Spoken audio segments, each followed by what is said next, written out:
Hey friends, John Bush here with the Live Free Now show, bringing you the news, views, tips, and tools you can use to live a free, prosperous, and healthy life. And today I want to talk to you about entrepreneurship and how it can be liberating and how it can bring freedom to your life in general when things are great.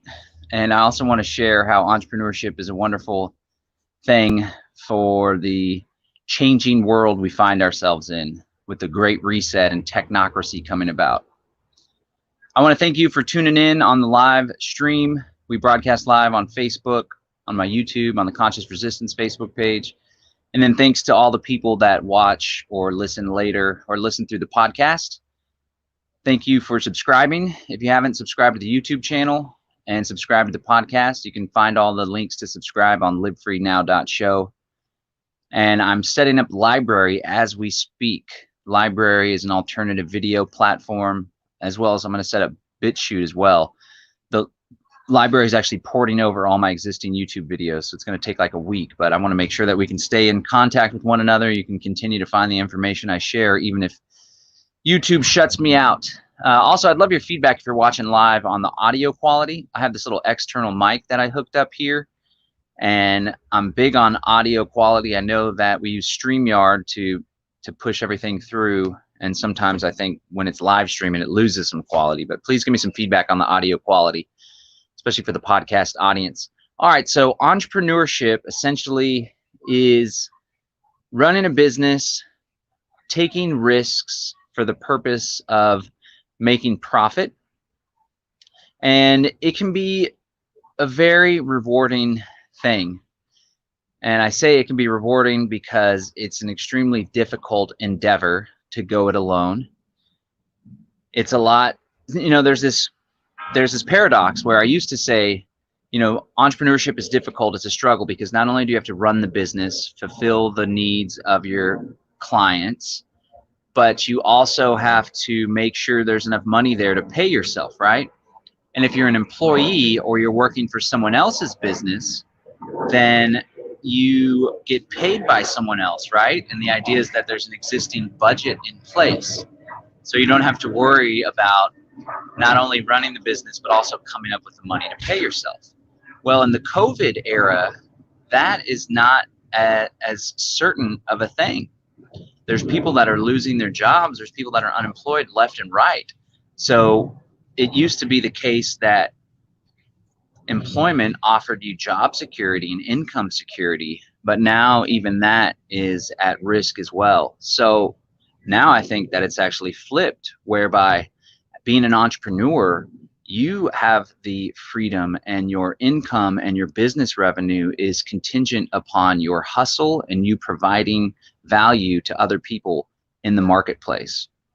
Just wanted to throw that out there, because when I said entrepreneurship is rewarding, I really mean it. It does take a lot of hard work, and if you take massive action, if you have the right strategy, if you have the right marketing, if you have the right product or service that you're offering in the marketplace, then it can really reap a whole lot of rewards and a whole lot of benefits. But you got to take massive action. You got to work hard. So I personally have been an entrepreneur since 2009. My last quote unquote real job where I was employed as an employee was a part-time teller at a credit union. And that was fun and simple, and I mainly did the drive-through, but it wasn't rewarding for me. It wasn't fulfilling. I was constantly being distracted and pulled away to my political endeavors. I actually quit that job and started working full-time on a campaign, a political campaign, no nonsense, in November to stop the domain subsidies. This big luxury mall was going to be subsidized by the city of Austin, and I got hired on to help with that gig. And since then, I never turned back. I never looked back, and I've always been self-employed in one form or another. I've started nonprofits, a couple different ones. I helped to build one, and I built one all myself, and those were seeded with some foundational money, some startup money. I've done all sorts of little hustles. I've done a radio news service called the Liberty Beat, where sponsorships provided income for my family. I ran a Bitcoin mining operation for a year or two until the price of Bitcoin went down and it was too expensive to run the machines. I ran an underground bookstore for a couple years. That was a retail brick and mortar. That was very difficult to do, especially in the Amazon era. And more recently, what's finally really started to click for me is sell kratom and CBD and natural health products. That's been difficult as well. But through it all, I've learned the importance of persistence. Persistence is extremely important if you are to be successful as an entrepreneur. There's been many times where I felt like throwing in the towel, where I was on the verge of just giving up, going back and finding a normal job. This was especially a struggle having 2 children, where it's like, man, we're having trouble making ends meet. Things aren't working for us. Things aren't clicking for us. Maybe I should just throw in the towel and go get a normal job, so to speak. And so I never did. And I'm thankful that I didn't, because after many, many years of struggle and many, many years of hard work, it's finally paying off to where I'm finally making some decent income and decent revenue. And it's super duper rewarding. It gives me the freedom to basically do what I want when I want. I have 2 children, so it gives me the freedom to pack up and go down to Galveston Island, or to take them to Florida for my girlfriend's birthday, to visit her parents, to go to Universal Studios, Orlando, to do the Harry Potter stuff, which was, man, that cost a pretty penny, but it was well worth it. And yeah, it gives you a whole lot of freedom. And, you know, I wanted to mention that there's a lot of changes that are taking place in our world. There's something called the Great Reset, which is coming up, which is already happening. It's a marketing plan by the World Economic Forum to essentially reshape the way human beings relate to one another, the relationship between individuals and government, the relationship between business and government. There's a component of it called the Fourth Industrial Revolution. And the Fourth Industrial Revolution essentially wants to merge technology and biology. There's also technocracy being rolled out, which is a change in the way government happens, away from rule by politicians, which of course isn't ideal, and towards rule by technocrats and experts. And with the COVID stuff and the COVID vaccine coming into fruition, we can already foresee that one of the ways they're going to pressure people into complying with some of their edicts, whether it's COVID vaccine, lockdowns, not being able to travel, not being able to go into grocery stores, they're going to try to compel obedience by taking away privileges. Now, I already saw a New York Times article that was like, can employees or should employees make vaccines mandatory for employment? And they're quick to point out, well, this is legal, of course, but should they even do it, right? Also, the New England Journal of Medicine ran an article, and it said that instead of making vaccines mandatory and having criminal penalties and putting people in jail, we shouldn't do that, because that'll elicit court responses and will be challenged in court. They already know that it's bogus. So instead, we should make it difficult for people to travel. We should make it to where it's a requirement for employment. There was also several law journals that said the same thing. So we can kind of foresee that happening. And so I've been studying these plans and trying to come up with strategies on how we can insulate ourselves and overcome these plans and navigate them when they roll out.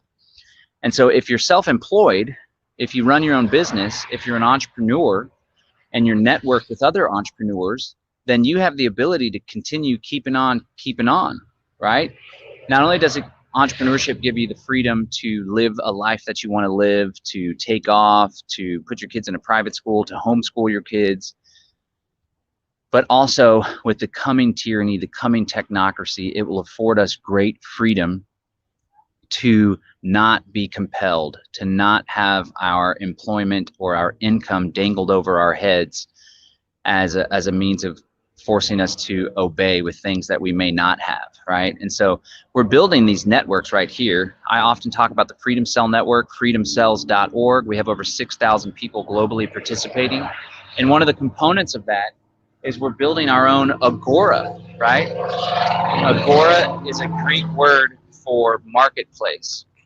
And we are building an agora of like-minded people that are willing to trade with one another and support one another and help one another as the man tries to shut people out of doing business. And so I went to Jack Spirko's 2020 Survival Podcast workshop recently. Super cool event. Met so many cool people. There were 75 to 80 like-minded people. We all got to hang out, coalesce, network, learn from one another. And at the meeting, there was a gentleman we were talking to that his employer, he works for a big corporation, they were trying to make him wear a mask. And they were trying to force him to wear a mask. And he was not happy about that. He didn't want to wear a mask, and he pushed back, and it went all the way to HR. And he kind of got a doctor's note even that said he didn't have to wear a mask, and he had a health exemption. HR was trying to cover their butts. But in the end, he ended up agreeing to wear one of these face shields while at work, you know, because it's like, well, I can't wear a mask because of breathing or whatever. And then they're like, well, then can you wear a face shield because you can still breathe through that, even though it's absolutely ridiculous and silly. But it was really eye-opening for me because the gentleman, I'm sure he has a good income and he has benefits and he's worked for this company for quite some time. But when you work for someone else, you know, it's a two-way street. And they can say, in order to work here, we need you to do this, or at least they can give you a hard time about all sorts of stuff. And that's not the case if you're employed.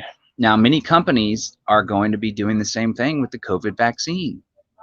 And so if you're employed by these folks, there's going to be some pressure. There's going to be some difficulty. There's going to be some struggle.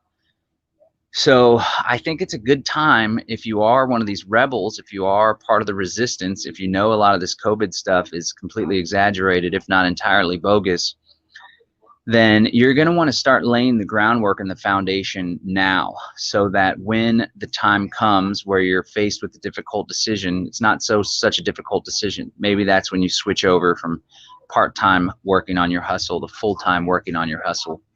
You know, on top of that, running your own business and being an entrepreneur offers you a lot of opportunity to engage in counter economics, to defy the state, to evade the state, to keep more of your money. So agorism essentially is revolutionary market anarchism. It's this libertarian strategy that was enumerated by Samuel Edward Konkin in the New Libertarian Manifesto. And in it, he talks about counter economics, engaging in black or gray markets. Black markets being those activities that are expressly prohibited, gray markets being those activities which they require permission from the government. He also defines counter economics as anything that defies or evades the state, right? So if you're running your own business, or if you have a side hustle, you have more opportunity to keep more of your money, right? I hope that most people watching this video would agree that taxation is theft, right? And so if you are the one that manages your money and you're not being paid a salary by an employee where the tax money gets taken out already, it's withheld, then you have the opportunity to become more creative, right? You also have the opportunity to set up a side hustle that's entirely agorist, that's entirely out of the prying eyes of the man. And so we talk about this on the Unloose the Goose podcast sometime. I think I want to do more content on this just to help people, right? Because the show is Live Free Now, bringing in the news, views, tips, and tools you can use to live a free, prosperous, and healthy life. I focus a whole lot on the freedom. I do the health sometimes when it comes to kratom and health freedom and stuff, but I need to do more on the prosperity front. So let me just give some advice on how to start your own business or start a side hustle, right? And remember, you don't have to go it all at the same time. You can do little baby steps, and you can start little small things starting right now. I'm going to lower this window. It's kind of distracting me. Hey, kiddos. Love you. I'm hungry. Okay. All right. I got the kiddos in there watching a show while I knock out this video real quick. So think about it like this. If you have a full-time job and you work 35 to 40 hours a week, there's still time on the side to set up your side hustle, right? You really got to make a decision that you want to have more financial freedom, that you want to opt out that you want to do your own thing, and you got to start somewhere. Okay, so it all starts with making a decision. So whenever you think about how you're spending your free time, a lot of people go work their shift and then they come home, crack open a beer and watch some shows and basically relax. A lot of folks on the weekends, they unwind, they go watch football or whatever. So it's in these times, some people go into work at 9, they wake up at 8, right? There's an extra hour or two in the morning that you can hustle. You really have to want it. And I know that it's difficult when someone has a 35, 40-hour week and they have a long commute, right? We only have a limited amount of energy and a limited amount of time. But if you really want this, you can attain it. You just have to really want it, right? You got to have a strong why. You got to feel passionate about it. For me, my strong why was my children, and not wanting my children to grow up in poverty anymore. And not just that, not just not wanting them to live in poverty, but wanting and desiring to have a life of wealth and abundance.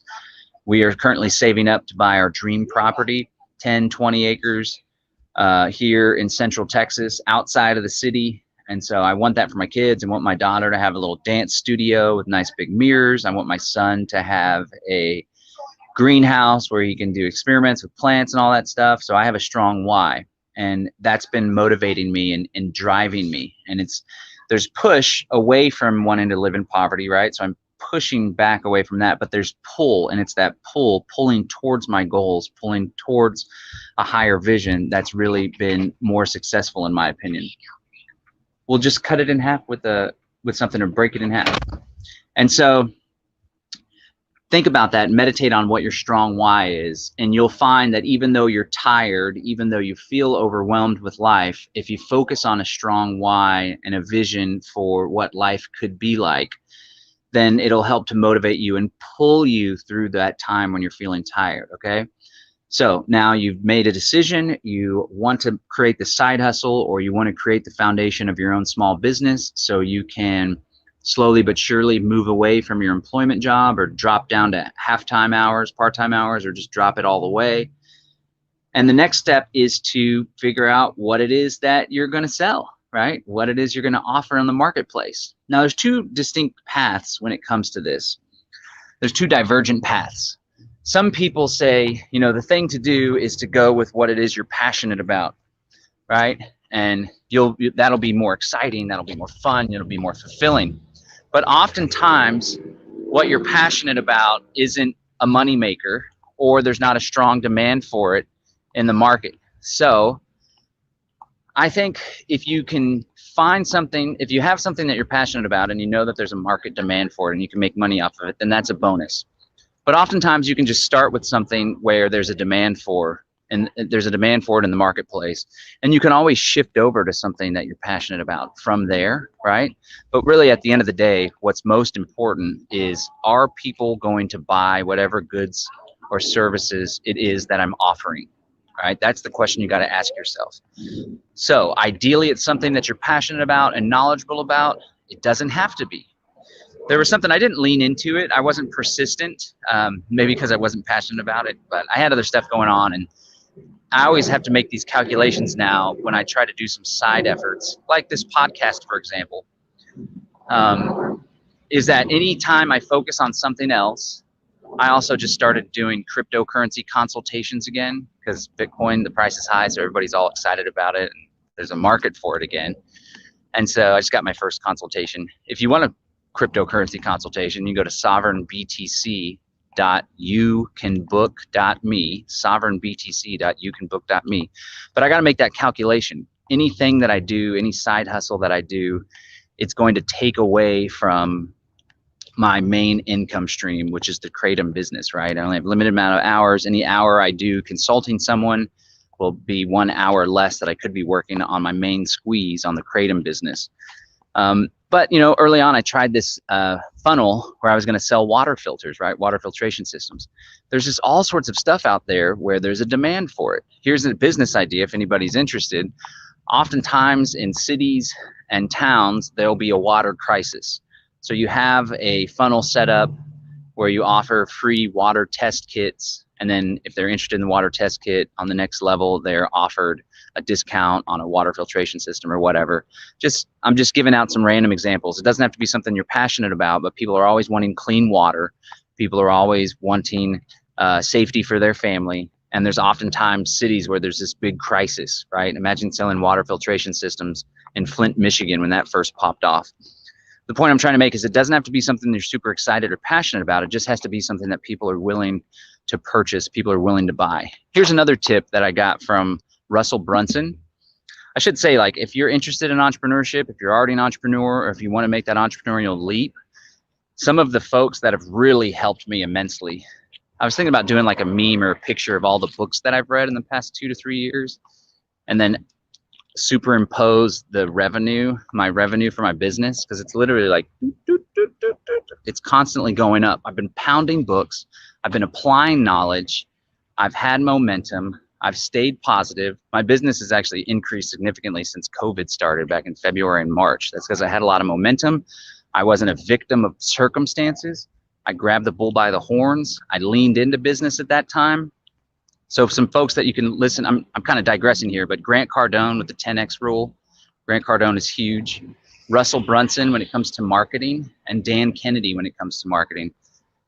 And so back to the advice, it's really good these days because a lot of spaces and markets are so damn crowded. It's really good to niche out, to not go and just have a general thing like prosperity, for example, okay?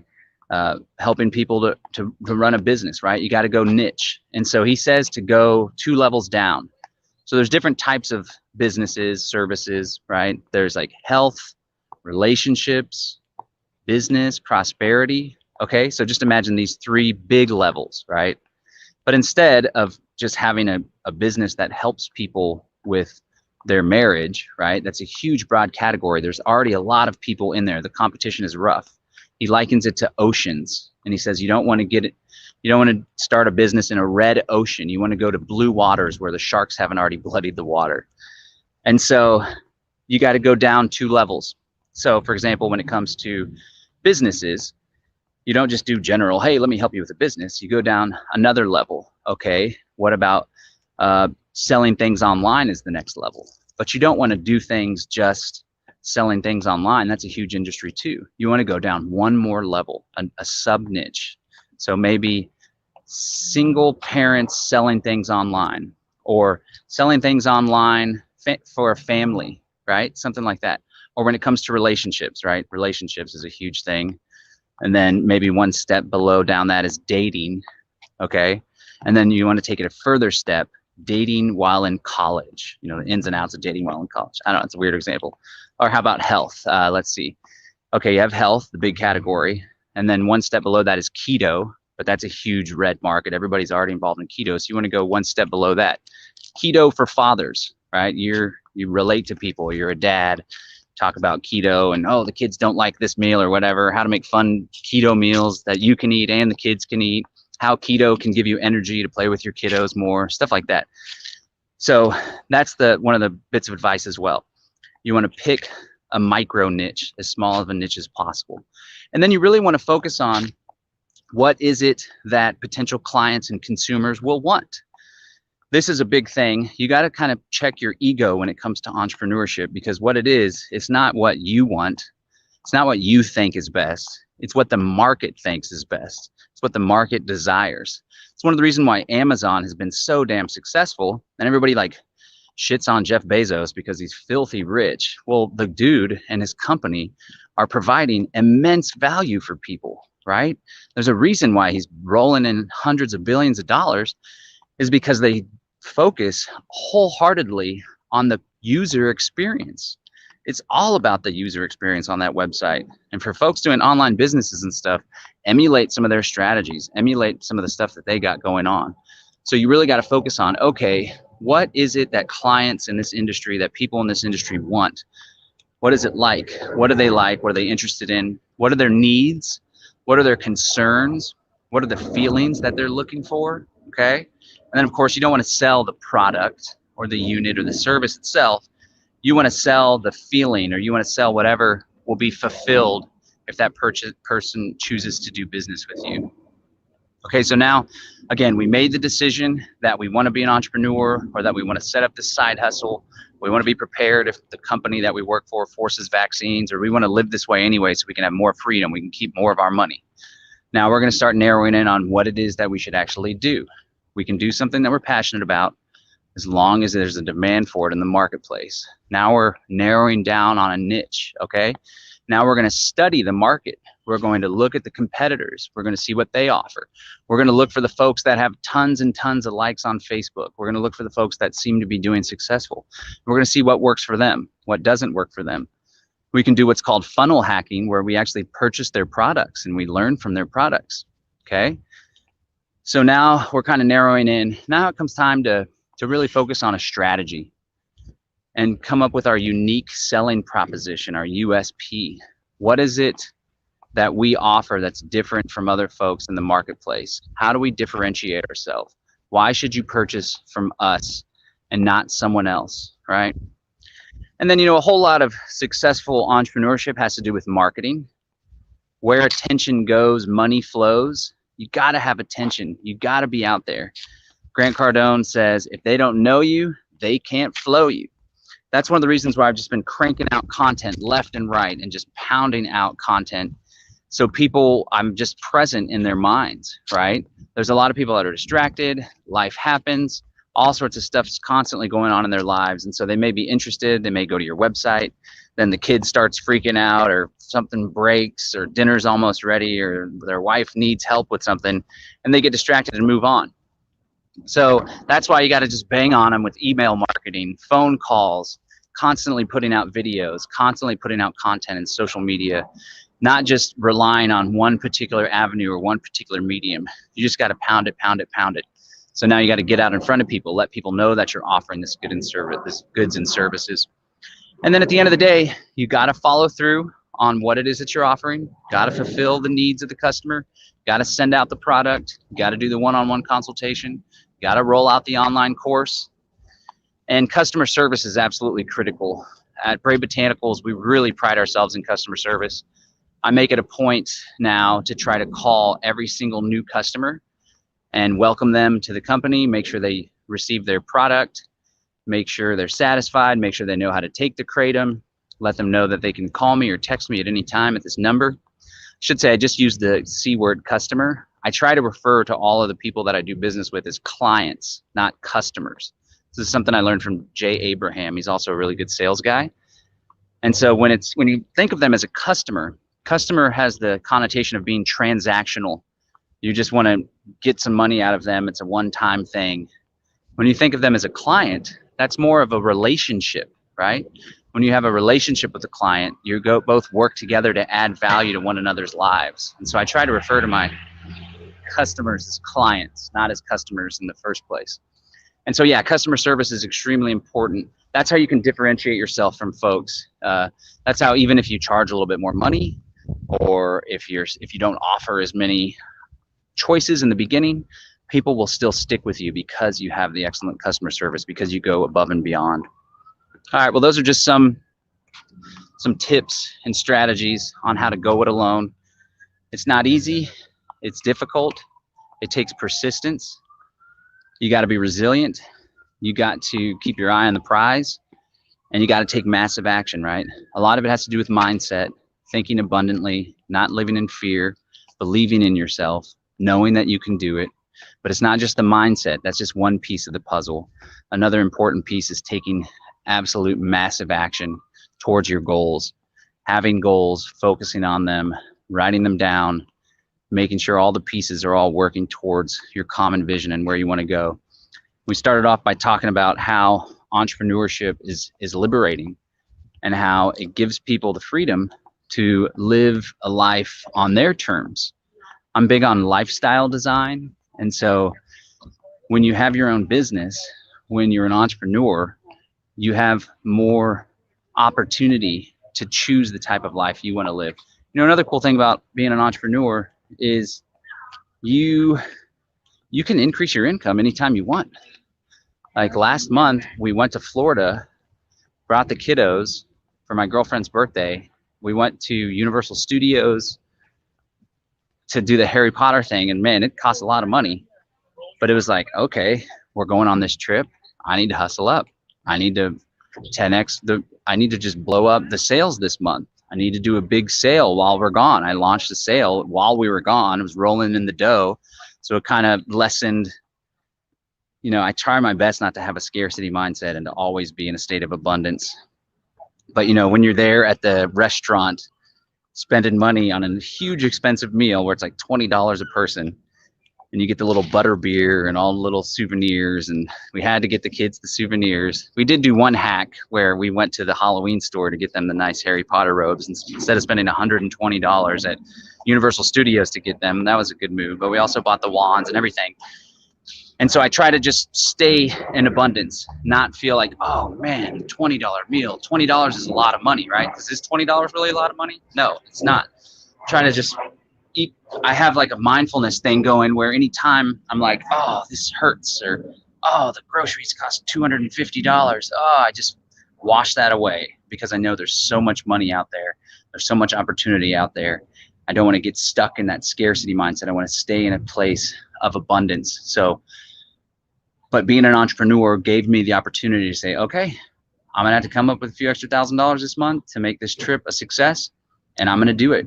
If I was employed on a fixed income, then I'd have to be saving up all year to make that big trip, right? And maybe it couldn't be as big. Maybe it's not even possible because we already did the vacation down to Galveston earlier this year, or we got the season pass tickets to Typhoon, Texas, and we went to the water park all the time. So entrepreneurship brings you freedom. It also brings you freedom to engage in counter economics, to keep more of your money. You could set up a whole business. Now, here's the challenge, is scaling a counter economic agorist business, right? There's not a whole lot of people that are doing multi-million-dollar businesses without the government knowing about it, without using a checking account, for example. I will say there's a lot of crypto anarchists that are crypto millionaires, and the government never knew anything about it, and they still don't know anything about it. So it can be done, right? But as you scale to a huge enterprise, it becomes more challenging. There's more risk involved, which is one of the reasons why we want to grow the Agora and have private security and just totally be away from the state altogether. But entrepreneurship affords you the freedom to keep more of your income. If you wanted to have a side hustle or a couple side hustles that are completely out of the prying eyes of the state, you can do that as well. You can use cryptocurrency, avoid the checking account altogether. But also when you're a business owner, you can get creative with exemptions and write-offs and deductions and meals and travel and healthcare plans and all sorts of stuff, right? And then again, the big thing right now, and why this is really prying and pressing, is that there's something called the Great Reset, which is underway right now. It's a World Economic Forum program, essentially to reshape the way we do business, to reshape the way we relate to one another. Part of it is the fourth industrial revolution. They want to track, trace, surveil everything, blockchain-based identity, wearable, implantable, micro medical devices. And with the rollout of the COVID vaccine, one of the mechanisms that the man is going to use in order to force compliance is they are going to threaten to take away privileges. There's already talk in the New England Journal of Medicine and all sorts of stuff. And this is what we covered earlier, that if you don't get the vaccine, then maybe you can't be employed here or there. And so being an entrepreneur, having a network of like-minded entrepreneurs, business people, consumers, clients, we can create our own agora, our own market. So if the man does try to shut us out, then we can effectively continue to do business, continue to do commerce, continue to be employed, continue to work together, continue to support one another. And you know, this is a way that we ought to live anyway. All right, so I'm going to hit up some of these comments here. Free Dave Hartman says, when you stay out of debt, you get to choose your lifestyle and are free as well. You know, I'm hip to that, right? Ideally, you don't want to be in debt. Ideally, you don't want to be paying interest, but I don't have a lot of debt right now. We're about to take on debt when we buy, you know, a homestead. I have my car, but at the end of the day, this guy, Grant Cardone, he talks a lot about debt and expanding and scaling and using other people's money. So, I mean, I honestly don't have a problem with debt. I see that it serves a purpose. In order to take my business to the next level, I can see how debt would significantly help, even bringing on some investors.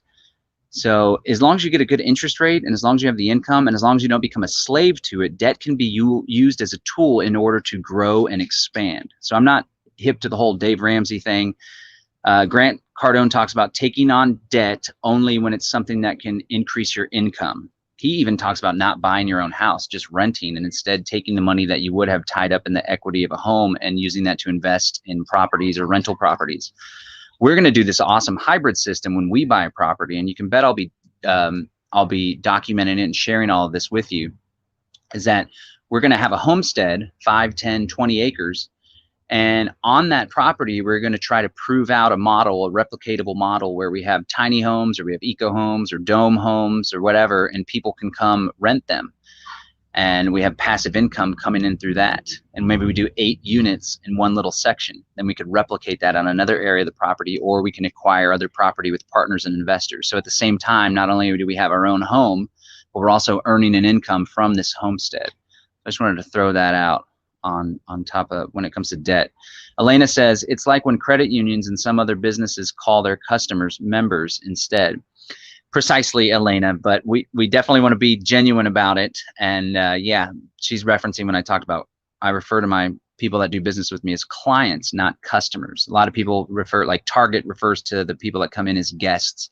It's just all about mindset. When you're thinking about a customer, it's transactional. But if you have a client or a member or a guest or a partner, then it's more of a relationship than a transaction.